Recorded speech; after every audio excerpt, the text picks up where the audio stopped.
Solid hardwood flooring looks great in any home, and it can add to the value of your house. We'll show you how to install solid hardwood flooring. If you haven't prepped your floor, do that first. You can learn about that in our subfloor prep video. Speaking of subfloors, 3/4-inch solid hardwood needs to be installed with nails over plywood, on or above grade in your home, not in a basement and not directly on concrete. Follow the manufacturer's instructions for specifics.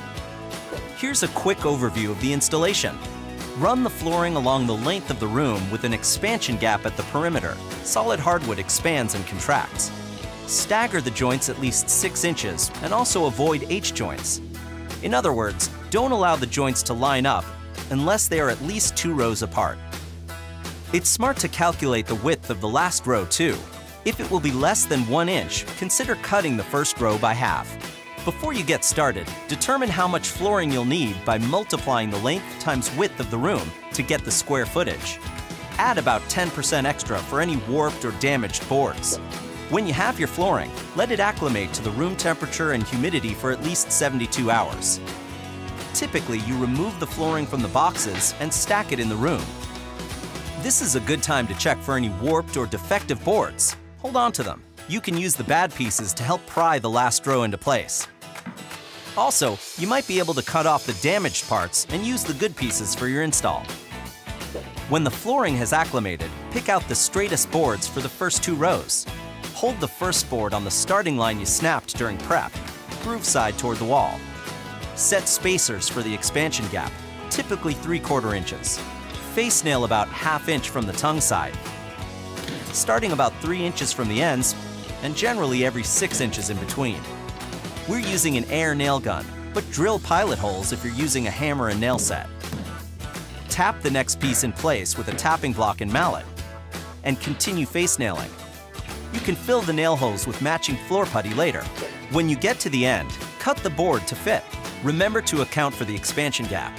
Place the board face up and cut with a flooring blade. Then install. Now, blind nail at a 45-degree angle every 6 inches. If using a hammer and nails, be sure to drill pilot holes. To start the second row, push the groove onto the tongue of the first row and tap the boards together with a tapping block. Keep installing the next few rows this way, staggering the joints at least 6 inches. It's a little slow now, but the installation will pick up once you have enough room to use a flooring nailer. To use the flooring nailer, hold it against the flooring tongue and hit it with a hammer. And hit it again, and again, spacing the nails. Continue installing the rest of the floor, staggering the joints and maintaining the expansion gaps. Mix boards from different boxes so you don't have patches of similar color or grains. Cut around any obstructions like vents or columns. When you get to the last few rows where the flooring nailer won't fit, blind nail where you can.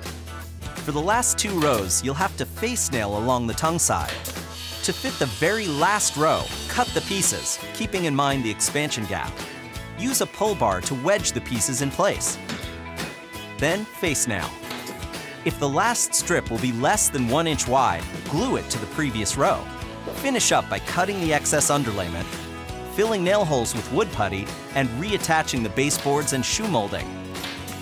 Attach the trim to the wall, not the floor. Then add the transitions, and it's finished. Solid hardwood definitely adds a rich look to this room. Want more great ideas and how-tos? Go to lowes.com/howto or click subscribe. If you're looking for another hardwood flooring option, check out how to install engineered wood flooring.